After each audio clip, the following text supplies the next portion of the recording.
Welcome to Middle East Radio Forum, and yes, it is William J. Wolf here in the studio. I would like to thank Craig Weiss for so ably filling in for me for the last 2 weeks while I was on vacation. This show is available to you every Sunday at noon here on News Talk 960 The Patriot, and it's also rebroadcast at 5 p.m. every Sunday on 1360 AM KPXQ. So if you missed the show or you want to listen again, that's the way to do it. You can also pull up my website and listen to about the last dozen shows on the archive section, and my internet address is middleeastradioforum.org, and my new email address is host, H-O-S-T, at middleeastradioforum.org. And the show is available worldwide on the internet, so if you pull up my website where you can get the archives, you can also click in the appropriate place and be brought into the audio streaming, which will allow the show to be listened to anywhere in the world. So if you know anybody around the world who might be interested, please tell them about this show. This is a call-in show, and we welcome your questions and comments throughout the time of the show, which is 1 hour. Local number again, 602-508-0960, and the toll-free number out of the Phoenix metro area is 1-888-960-9696. As you probably know from past shows, I always start the show with my random thoughts. Israel has committed to release hundreds of terrorists. These are people trained from birth to maim, kill, and hate Israelis. And it is well known that at least half of these released terrorists will, in fact, return to terrorism. This places Israeli lives in danger. It hampers the Israel Defense Forces' deterrence effort. It strengthens the motivation of the terrorist groups, and it weakens Israel's moral stance against the terrorists and those who shelter them. The Palestinians, as part of their bargain with the recent peace talks in Egypt, are of course supposed to stop terrorism. Well, what has happened? There has been continued shelling of Israeli towns near Gaza. It is time for Abu Mazen to put up or shut up. He must disarm Hamas, not just talk of peace. He's got to cause the stopping of the teaching of hate and violence to the Palestinian youth, and to stop the sermons from the clerics who talk on their weekly services to kill Israelis. Israel also has to declare its borders and defend them as any other country would. And remember, Palestinian TV continues to call for Israel's destruction. I have two very special guests today. In studio, I have returning guest Devin Sper. Good afternoon, Devin. Hi, Bill. How are you? I'm fine, thank you. And on the telephone, I have Dr. Mitchel Bard on the phone. Dr. Bard, how are you? Great, thanks. Okay, let me give Dr. Bard's introduction first. He is the executive director of a nonprofit American-Israeli cooperative enterprise and a foreign policy analyst who lectures on the United States Middle East policy. Dr. Bard has appeared on Fox News, MSNBC, NBC, CBS, and The Jenny Jones Show, and other national TV and radio outlets. His work has been published in academic journals, magazines, and major newspapers. He is the author of 17 books, including Myths and Facts, A Guide to the Arab-Israeli Conflict. Dr. Bard holds a Ph.D. in political science from UCLA and a master's degree in public policy from University of California at Berkeley. And Devin Sper has been a guest before. Devin's always a great guest. He's welcome here anytime that he can get free to do that. He was born and raised in New York. He emigrated to Israel at the age of 17, just prior to the 1973 Yom Kippur War. Mr. Sper lived in Israel for 10 years and has a degree in Jewish history from the Hebrew University of Jerusalem. He served 3 years in the Israeli Defense Forces, primarily on the Golan Heights and in Lebanon. Since returning to the United States in 1982, Mr. Sper has spoken in defense of Israel to numerous audiences at synagogues, universities, civic organizations, and military institutions. He currently lives in the United States with his wife and 2 children and is the president of a scientific equipment company. I have to tell both of you, I'm really pleased that you're both here today. We have so many things to talk about with what's going on. Unfortunately, Israel and the conflict with the Arabs is too often in the news. Let's get started with the situation with the Palestinian leadership. And I'm going to ask Dr. Bard first. Do you believe that the Palestinian president, Mahmoud Abbas, actually wants to prevent terrorism against Israel? Well, he's certainly a leader of a slightly different character than Arafat. The Israelis have much greater confidence in him, but that's not saying a lot. I was in Israel just a couple of weeks ago, and there's pretty low expectations for Abbas. So far, he's said a lot of what you would want him to say, and he's started to do a lot of the things we would want him to do, but it's going to be, I would think, about 3 months before we'll know for sure if he is the real article who's committed to a new relationship with Israel, or it's just going to be more of the same. I think we need to give him about that long to see if he'll deploy the security forces and stop the violence and disarm the terrorists and do the kinds of things that you mentioned in your initial remarks. Okay, let's turn it over then to Devin Sper. Devin, same question to you. Do you believe the new Palestinian president actually wants to prevent terrorism against Israel? And what do you think about giving him 3 months? Well, there's nothing in his history that indicates that he does. He founded Fatah together with Arafat in the 70s. He's a man who denies the Holocaust. He's on record as saying that there was never a Jewish temple on the Temple Mount. He was imprisoned in Israel for terrorism and has supported terrorism for many years. The hope is that he's turned around, that there has been some change.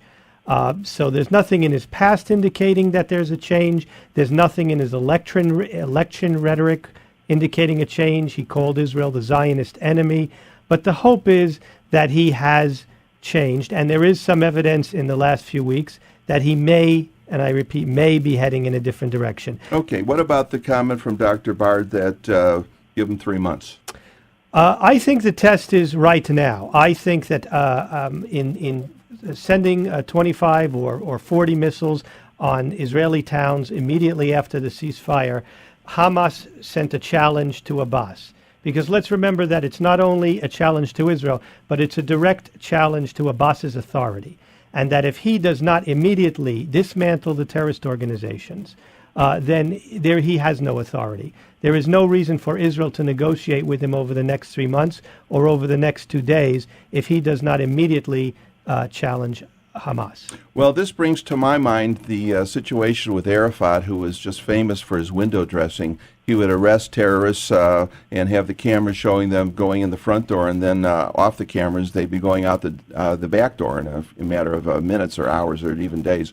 Why would he be any different, Mahmoud Abbas? There is the evidence, to make the case for Abbas. He has made a number of moves, which are more than just talk, in recent days, and one would think that for his own political survival, he would have to stand up to Hamas. Otherwise, he simply has no credibility. On the other hand, he didn't do this in all the years he was at Arafat's side, and there is so far no evidence that he is looking for anything but a temporary ceasefire with Hamas. Okay, Dr. Bard, there was that recent rocket and mortar attack against some of the Israel communities near Gaza, and I think I read something about he fired 20 people. What do you think that Abbas is really doing now that there actually has been a breach of the ceasefire? Well, I think he's, as Devin said, he's made some moves to try to at least show an interest in stopping the violence, but he's going to have to take much more substantial and concrete measures. I've said for a long time that he's facing, and I said this when he was the prime minister 2 years ago, that he's facing what I call the Abraham Lincoln moment. That is, if he wants a Palestinian state to emerge that's a more perfect union, so to speak, he's going to have to go through probably a civil war with the Hamas. If he could avoid it, all to the good, but I don't think that's going to be possible. He's going to have to go to war with them in some fashion to disarm them and make clear that he's the authority in the Palestinian Authority, and he won't tolerate any of these breaches.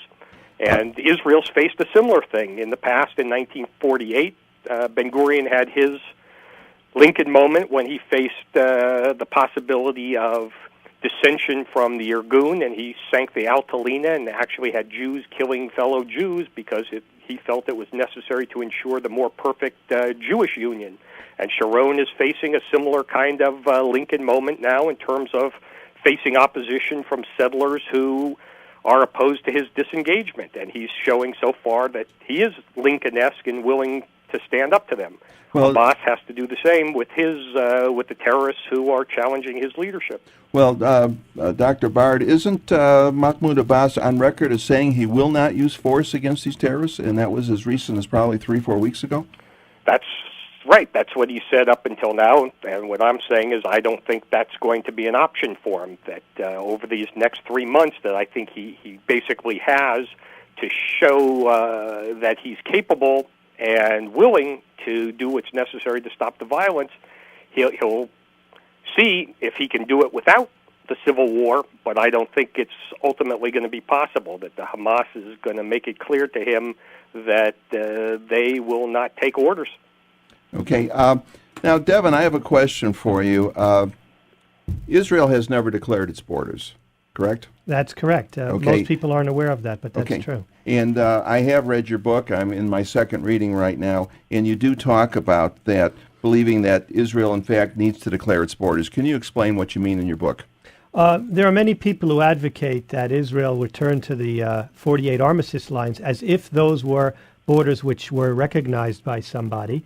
They were never recognized by anyone, never by the United States, never by any other country, and therefore their current claim that those are the only legitimate borders for Israel rings hollow.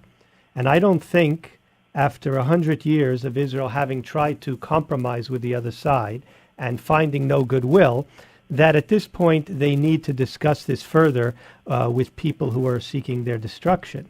I think it's high time that Israel declared her borders. At a very minimum, even if you believe that this has to be done through negotiations with the Palestinians. I don't share that view, but even if you believe that, as long as Israel goes into those negotiations not knowing what she feels her borders should be, she cannot come out of this with any good. Okay, I want to explore that further in relation to the proposed establishment of a Palestinian state after the break. We are coming up on break. You're listening to Middle East Radio Forum. My name is William Wolf. I'm your host here for the noon hour every Sunday on News Talk 960 The Patriot. The show is rebroadcast at 5 p.m. every Sunday, also on KPXQ, which is 1360 a.m. I have Mitchel Bard on the line, and I have Devin Sper in studio. We're talking about the current peace talks, negotiations, etc. Please stay with us. We'll be right back after the break.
Welcome back to Middle East Radio Forum. My name is William Wolf, and I'm here for you every Sunday at noon here on 960 The Patriot.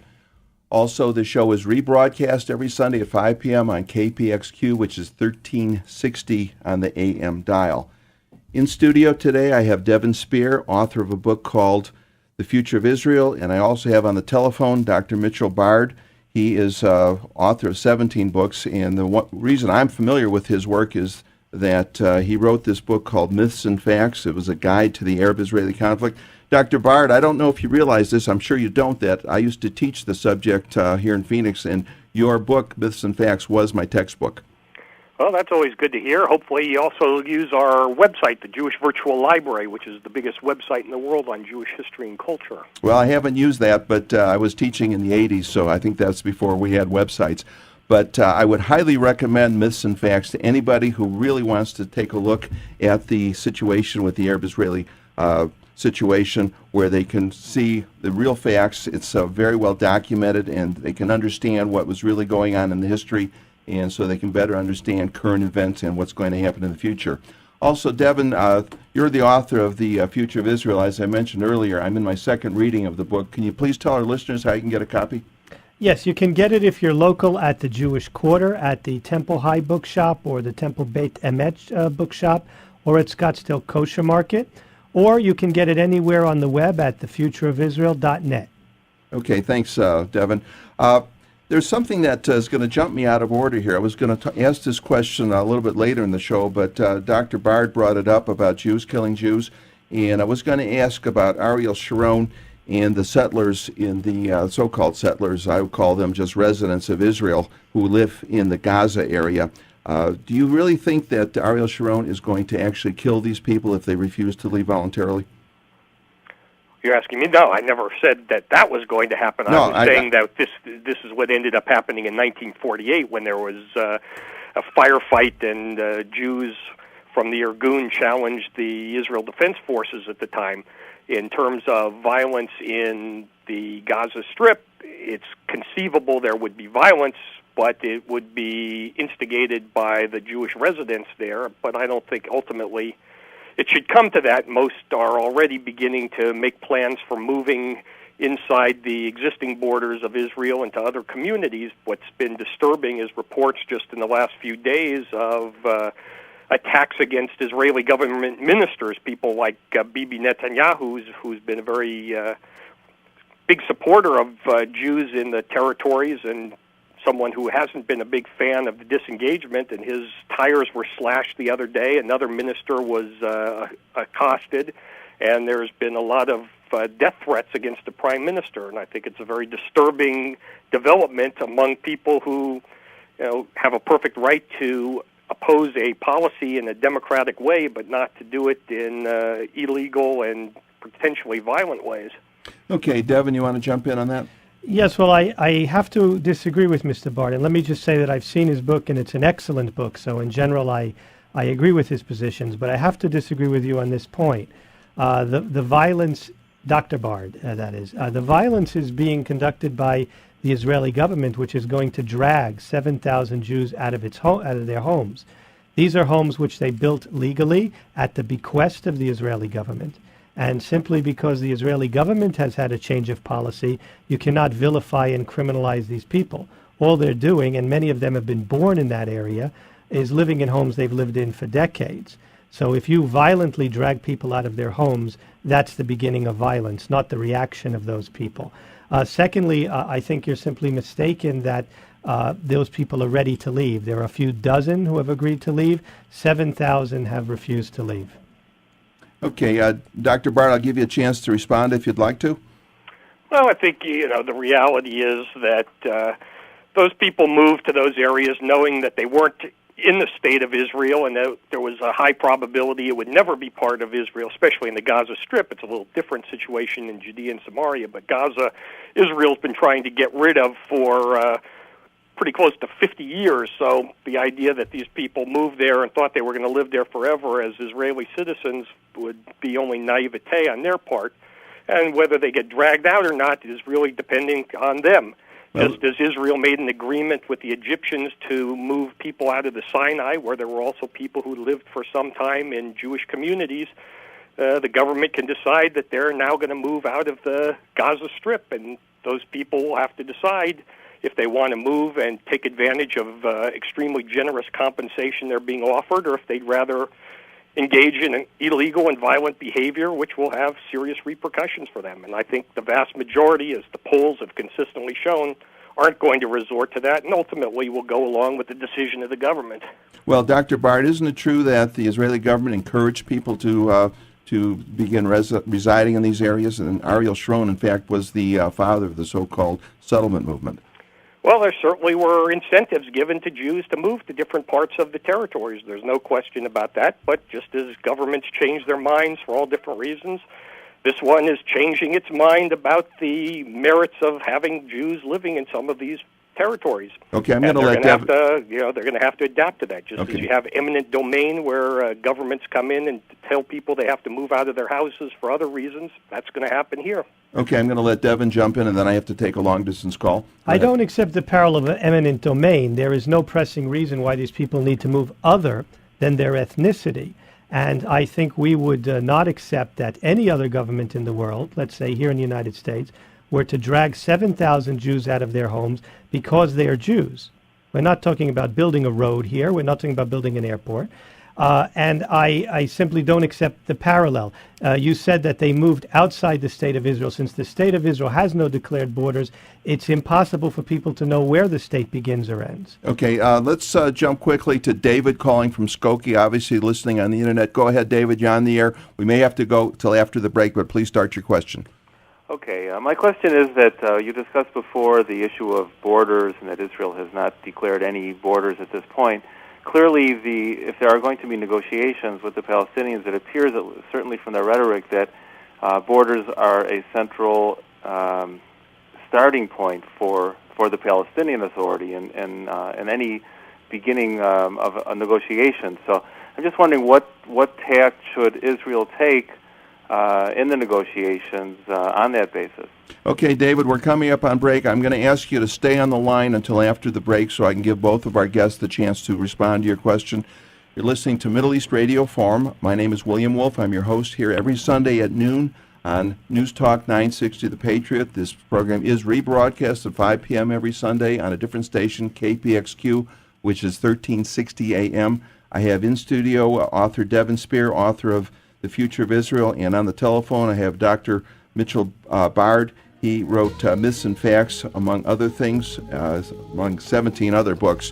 So I have two wonderful guest experts in studio. We do encourage your calls. Local number 602-508-0960. Long distance, we pay for the call 1-888-960-9696. Please stay with us. We'll be right back.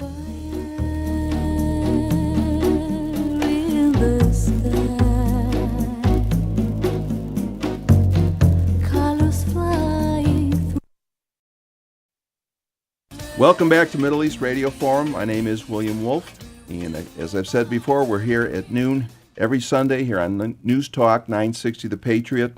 Also, the long-distance toll-free number, if you'd like to call in and participate with the show, is 1-888-960-9696. I have on the telephone Dr. Mitchel Bard, and I also have in studio Devin Sper. They both authored books about Israel and the relationship with the Palestinians. I've got David on the phone from Skokie. David, you were asking a question about the borders as part of the Palestinian-Israeli negotiations? Correct. Okay. Devin, you want to jump in on that? Yes, that's a good question, David. And very briefly, I want to say two things about it. First of all, Israel needs to state her borders at the border she seeks at the opening of the negotiation, or no good could come of them. One of the problems in the negotiations, one of the reasons that 30 years of peace process has brought a lot of process and no peace, is that Israel isn't clear about what she wants. The Arabs are not shy about stating what they want, and it's high time that Israel stated what she wants. Above and beyond that, it's my position that Israel doesn't need to negotiate the borders with anybody. She doesn't need to worry about the sensibilities and aspirations of people who are trying to destroy her. She needs to declare her borders, and she can do that tomorrow without permission from anybody. Okay, Dr. Bard, do you have a comment? Well, I think we all know what the direction is going to be. It's been pretty clear almost since 1967. Israel's official policy since 1967 has been to withdraw to the 67 borders with modifications, and the question has always been just how big the modifications are. And I think it's pretty predictable that the border of Israel will be something approximating where the security fence is now being built. Okay, Dr. Bard, I have a question. We have a lot of Arabs living in the state of Israel. Why, if there is actually a peace, I mean a real peace, why is it impossible that Jews can continue to live in their homes in Gaza? Well, in theory, it shouldn't be impossible, but there's no reason why they should be Israeli citizens if they're living in a Palestinian state. If they want to live in the state of Israel, then all they have to do is move into the borders of Israel. If they want to be citizens of Palestine, then in theory they should be able to stay where they are. I think it would be a little bit suicidal to live 7,500 people among 1.5 million Palestinians who hate them with no Israeli army left to protect them. But I think, in theory, that should happen, but I don't think that will happen. They're going to have a choice. They can either live in the land of Israel, within the borders of a state of Israel, which will be outside of Gaza and outside of most of Judea and Samaria, or they can accept compensation, or they can be dragged out kicking and screaming like the Jews in Yamit were. Okay, Devin, you want to jump in? I'm confused, Dr. Bard. If you're talking about a hatred which doesn't allow people to live next to Jews, what kind of peace are we talking about? I mean, the whole objective here is peace. And there are Jews who live in almost every country in the world, and we, all of us, I'm sure, would defend their right to live exactly everywhere they want to live. We would defend the right of a black man to live in a hostile neighborhood in Alabama, and we would send the National Guard down there to guarantee his rights. And I don't see why that isn't the same situation in Gaza. Well, I would say that Jews indeed have the right to live anywhere. That doesn't mean it's a good idea, but then or why that would they should live anywhere, that there are places you might even know of in Phoenix, Arizona, where Jews don't want to live because But it's not a good idea. I will defend their right to live there, and so should you. But Well, they could have the right to live there, but that doesn't mean they should be the citizens of the state of Israel, or the state of Israel should have its army protecting them. Well, That Dr. if they're Bard, willing to take the risk of living within another person's state, the government of Israel doesn't send its army to defend the Jews living in Phoenix, Arizona in dangerous neighborhoods. No, Dr. Bard, but then why would the Israeli government pull the Jews out of their homes in Gaza kicking and screaming if, in fact, the Jews have a choice to remain there? Well, it's turning out that's not going to be an option. They have decided they're not going to give them that option. Okay. That's not my choice. That's the government's choice. Okay, David, thanks very much for your call. I've got to move on here. We have a call from Hank here in Phoenix. Go ahead, Hank. You're on the air. Hello? Hank, are you there? Yes. Go ahead, please. You're on the air. Good afternoon. I would like each of the speakers to comment upon the following question. President Bush, in his State of the Union message, indicated that the U.S. would give $350 million to the Palestinian Authority without any preconditions. On February 7 of this year, Condoleezza Rice, the new Secretary of State, speaking on behalf of the administration, stated that a Palestinian state would be established and its land would be contiguous. In regards to this now, does this indicate a change in the present administration toward Israel to satisfy or pacify the European countries to assist and support the U.S. in Iraq? Okay, Hank, you're going to have to hold on because we are coming up on another break. Please stay with us. We'll get to your question as soon as we're back. You're listening to Middle East Radio Forum. My name is William J. Wolf, and the show is available every Sunday here at noon on News Talk 960 The Patriot. And I'd like to remind you, I do have a website where we have about a dozen shows archived. You can listen anytime you want. The web address is middleeastradioforum.org, and my new email address is host@middleeastradioforum.org. And I'd also ask my listeners to please patronize the advertisers to the show and tell them that you heard about them on this program. They bring the show to you, and that will help keep the show coming to you every Sunday. Please stay with us. We'll be right back after the break.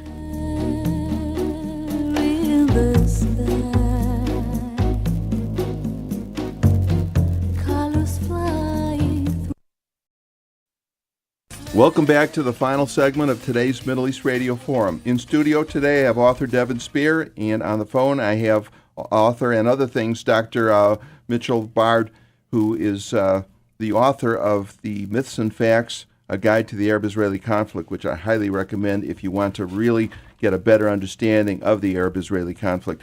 We have Hank on the line. Hank was asking a question about a change in U.S. policy with the money being offered to the Palestinians, as well as the Bush administration changing its policy to basically appease the Arab side. Go ahead, Devin.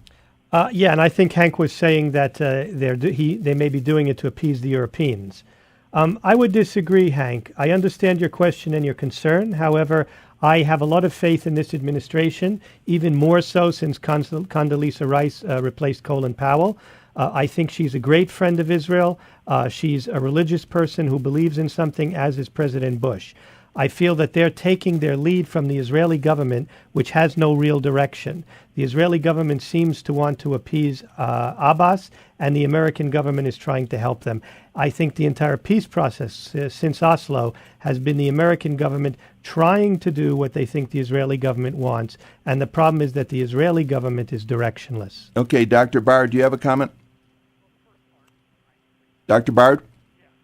Pat, we lost. I'm sorry, I agree with the first part of Devin's comments about the administration being still very sympathetic to Israel. I disagree about the second part. It's simply been Israeli policy for a long time, definitely at least since Oslo, that it's in their benefit as well as the Palestinians for them to have some economic assistance to improve the lot of the average Palestinian, which will create a greater conditions and more stability within the Palestinian Authority to at least give the peace process some hope of success. Dr. As far Bard, as the actual $350 million, a significant portion of that money is actually going to go primarily to benefit Israel, that it's going to improve the technology and the security at checkpoints, which are going to be used mainly to protect Israel. So not all of that money is going directly to the Palestinians, and even the money that is going to be carefully scrutinized. They're not just turning it over without any recognition or knowledge that in the past this money went into Arafat's private bank account. Well, Dr. Bard, didn't Condoleezza Rice say something about the Palestinian territory has to be contiguous? In other words, Gaza has to be connected with the so-called West Bank. Doesn't that, in effect, cut off Israel into two pieces? Well, it's always been the case that the Gaza Strip would be contiguous in some sense with the West Bank in a Palestinian state. By that, they have meant not cutting up Israel, but having probably some sort of overland connection. That was Dennis Ross's formulation. If you look at the proposals under the Clinton administration, that they will probably have some safe passage route, some overland route of some kind that would connect the two. And in that sense, it would be contiguous, but it's not talking about cutting Israel in half, which is what would happen if you really literally took it as contiguous. Okay. They're more concerned with the contiguous nature of the West Bank than they are with Gaza connected to the West Bank. Okay, Devin, you have something to say? Yes, I just wanted to comment on one thing you said, Dr. Bard. I agree that it has been the Israeli policy since Oslo to try to improve the standard of living of the Palestinians, but it hasn't worked. 1,300 Israelis have been murdered just since Oslo, perhaps 10,000 since the beginning of the peace process. And when something hasn't worked for 30 years, I think it's time we reconsider the premises. Okay, we have another call. Jim from Tempe, you're on the air. Go ahead, please. Jim? Yeah? Go ahead, please. You're on the air. Okay. My question is for Dr. Bard. For the first time, President Bush, has stated that Israel does not have to go back to the 67 borders, which, as you're well aware, are artificial. Parenthetically, I want to say that your book is excellent. The point is, if Israel and people like yourself who are knowledgeable are saying that Israel has to move back and they just have a few minor modifications, it seems to me we're underplaying Bush, who looks more like he's on the side of Israel in this, and then our friends, so to speak, are saying we have to move back. I don't think that's exactly what I said. I'm saying basically Bush has said what Israel has said all along, which is he's accepted the idea of Israel moving to the 67 borders with modifications, and the modifications, he said, is to acknowledge that there have been changes in the demographics of Judea and Samaria, that is essentially to accept the idea that some Jewish communities would now be incorporated into the final borders of Israel. But that's been inevitable since 1967. That's been the policy of every government of Israel, including Labor and Likud. And I would say the guy who's really to blame, if you want to blame anyone, for the acceptance of a Palestinian state is Menachem Begin, because ever since he accepted the notion of self-determination for the Palestinians in the territories, it was simply a matter of time before the Palestinians would have a state, and it was just a question then of exactly where that state would be drawn. Any quick comment, Jim? No. Okay, thanks for your call. Let's quickly go to Dave calling from Phoenix. Go ahead, you're on the air. Hello? Dave, you're on the air. Yes, hello. Dave, Hello? you're on the air. Please ask your question. Okay, my question is this. First of all, I'd like to acknowledge Devin's book. We appreciated that. And second of all, my question is, in the opinion of both of your speakers, I would just like a yes or a no answer to this. Do they believe that Mr. Abbas will be successful in doing what he's trying to attempt to do? All right, let's go to Devin first. Thank you. Thanks, Dave. Devin? That's a difficult question to answer. Wait a minute, yes or no? That's a difficult question to answer because, as I said, the hope really is that Abbas has turned around. There is even some evidence because there's more than talk. He has done a number of actions. It's not clear whether he'll succeed. We obviously wish him the best, but it's still my contention that Israel need not wait for her enemies to get their act together. We've waited long enough. Every day Jews are being killed, and it is time that Israel got on with building her state. If they get their act together, fine. If not, there's no reason for us to be waiting for them. Okay, Dr. Bard, go ahead, please. I think there isn't a yes or no answer yet. In 3 months, we'll know. I think by the end of 3 months, we'll know yes or no if he's the guy who can do it. All right, fair enough. Thanks for your call, Dave. Let's quickly go to Lenore calling from Chicago. Go ahead, please. I understand the government says the Jews have to leave the Gaza Strip, and as you mentioned, even if they're kicking and screaming. But as Arabs do live in Israel among other Jews, and if the Jews that are there are happy, they're there because they want to be, and apparently they're happy with their neighbors, why is it that they would be barred from being there? Okay, good question. Devin, go ahead, please. All I can say to that is amen. There is no reason why a Jew should be moved from his home simply because he's a Jew. If he's in legal ownership of his property, he is not doing anything to his neighbor. There is no reason for that. And everyone who advocates that would surely object if we took Jews and dragged them, took Arabs and dragged them from their homes in Haifa. And I want to ask Mr. Bard if we're talking about reciprocity here. If we're saying that there's going to be a Judenrein Gaza and the West Bank, are we going to be able to remove Arabs from Israel? No. Why not? Because Jews aren't going to do that, and it's not in the interests of Israel to do it. Why is even the right-wing so-called Prime Minister of Israel, the guy who was referred to earlier as the father of the settlement movement, why has he come around to the belief that Jews should be removed from these places? Because why has he come to this recognition? It's because of the reality of demographics, that you can't have a Jewish state in which a significant minority, if not a eventual majority, is not Jewish. And you can't have a democratic state if you don't give those non-Jews the rights to vote. And so Sharon has come to the same conclusion as the vast majority of Israelis, that you have to give up those territories in order to remain both a Jewish state and a democratic state. And there are costs involved. That it costs lives of Israeli soldiers to defend Jews who are living in these places.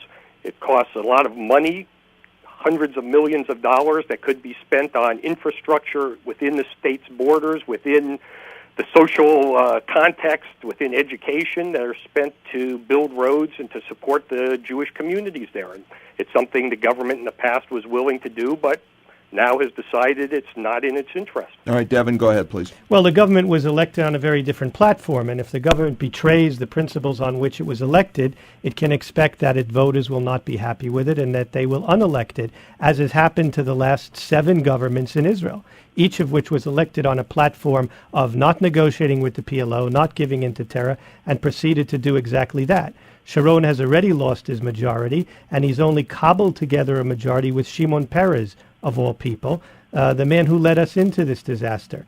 And he will be out of power too, as was Netanyahu, as was Barak, as was Peres, if he betrays the people who voted for him. So it is not a democratic thing when a democratically elected government betrays its principles. Okay, I have a question for both of you. The Palestinians, through their media, keep talking about taking over all of Israel, taking over Haifa, taking over Tel Aviv, and this is current. And as far as I know, they are continuing to teach their children how to hate Jews and how to kill Jews. This is how they're being educated. The Jews coming out of Egypt thousands of years ago had to wander for 40 years to get the slave mentality out of the system. Even now the Arabs continue to teach their people to hate Israelis, how is there any chance for peace? Devin, go ahead. Well, I think there's no chance for peace, real peace, under those circumstances. And I think we have to differentiate between peace and peace process. We're all in favor of peace, but what we have is this so-called peace process, which means that Israel is going to give away some sort of land or make some other concession and has nothing whatsoever to do with peace. And the proof of it is what you just brought up, Bill, the fact that they're still educating their children towards hate. The Israelis, in fact, have been saying this to the Americans from the beginning of Oslo. The administration was ignoring it, but the current Bush administration understands this issue. They understand the importance of this. Okay, Dr. Bard, go ahead, please.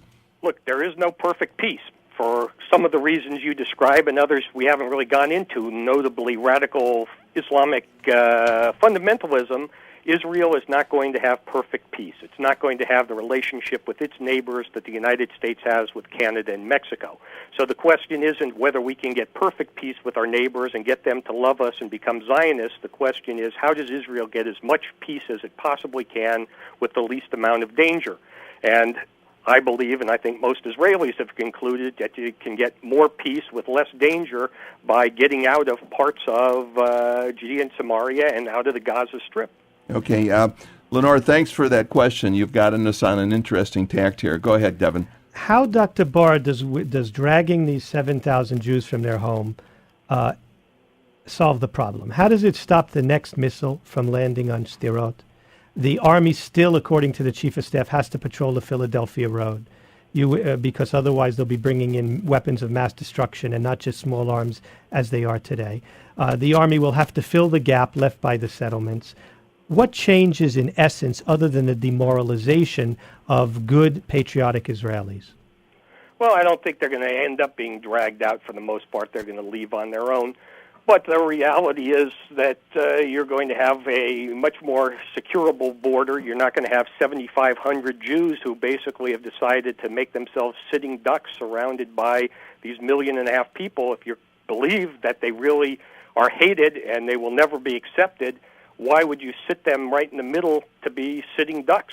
Because without them there, it doesn't serve any purpose at all. They don't provide any defense for the state of Israel. They only drain from Israel's security. It forces Israel to devote resources which could be better spent preparing for the Iranians or for the Syrians or for existential threats, just to guard a group of people who've decided to live in a neighborhood where it's dangerous for them and doesn't serve the state's interest. So we withdraw from this area. Does the Army not have to fill that gap in order to keep them from importing weapons from Egypt? What's changed? Okay, I'm sorry I have to interrupt you. We could go on for another hour or two. I'd like to thank Dr. Mitchel Bard very much for appearing on Middle East Radio Forum. And again, I'd like to thank Devin Sper for again appearing on Middle East Radio Forum.